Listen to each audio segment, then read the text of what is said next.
Hey, folks, Wilson Morales from Black Film TV. How's it going? Hi, What's going nice on, man? Hey, Brian, Rebecca, it's good to see you guys back. You know, so like you're bringing in Dan into the fold. Is there anything you got him to? What did you guys do to make him feel comfortable being in this franchise? Nothing. We didn't do Really anything. nothing. We were like, get your ass in there and like, Get let's just to go. work. Get to work, man. Nobody guided us. You know what I'm saying? Nobody guided us. So like, and he was already good. He had worked with our director before. Yeah, there was so a he was whole already previous like, love affair there was a going love on. affair Frankly, that if happened. anything, it was up to us to fight to stay in the movie Yeah, there we before go. Dan became the Dan Or Stevens show. Dan so. got there. Godzilla is a franchise that never dies. Obviously, every generation has seen at least one film of Godzilla that the word itself, you know what it means. And then when you add King Kong into the mix, you know, you get double the pleasure. You know, so for both of you, along with Dan, you know, coming into this, obviously, you know, there's a lot of running around. There's a lot of green screen. Is there anything you wanted to do different with Adam than you did different the first time? I have very different hair. Yes, your hair got good. My hair I got had a red. cooler costume. Yeah, My costume was really cool. Like I got to wear all my pins and badges and buttons and leather, which is like that was important to me. Like it was very important. I was like, these got to be in leather. Leather was good. I was very proud of it. And it was more action Andrews, I'd say. It was Yeah, much like more that's what it felt. I that's felt what like the if haircut, you took like, all of our yeah. characters and made them into action figures, Yeah. that's what like that was what we wanted. We wanted to be the action figure A-team of Godzilla and Kong this go round, which I felt like Adam let us do. We really got that. All right, Adam. Oh, no, Dan, you know, you've worked with Adam before. You're now joining this group. Did you have to play catch up and watching any of the Godzilla films before joining this one?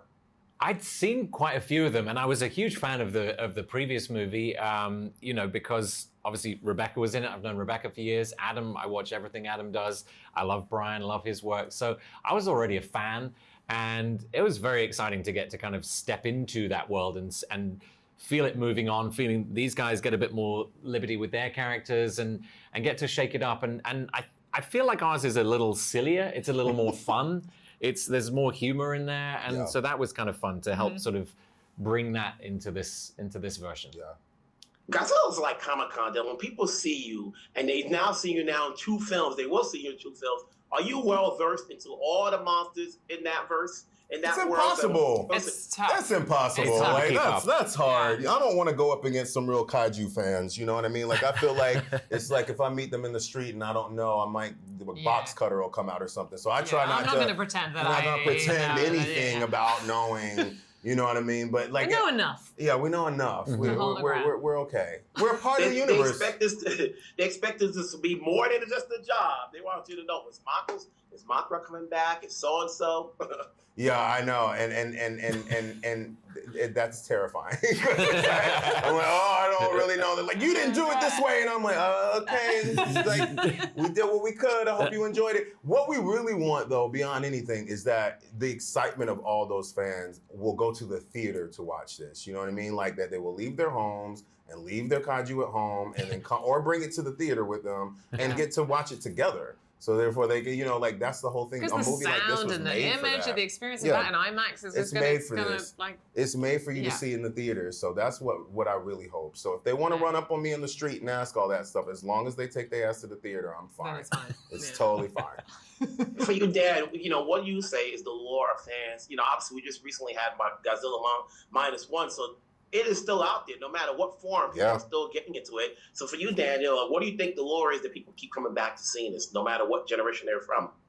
I think that's just it. You know, these characters have been around almost since the birth of cinema. Certainly Kong has, and you know, as you said, like every generation has had some interaction with these characters, and so we want to see like how they're going to deal with this next iteration of global peril, and you know, what are we being plunged into this time, and also with the technology that's available now as well. Like every time he comes back, I feel like Kong gets more characterful. We get a whole heartfelt storyline with Kong thanks to the incredible animation that's now available, and so yeah, it constantly evolves and hopefully appeals to new audiences each time. You know, hey, listen, we've got 2 now. You never know if 3 is going to be around the corner. So either way, congrats on the Rose. Congrats on this franchise. Keep living. We'll talk that road. Thank All you. right, man. Bye. Bye. Good to see you.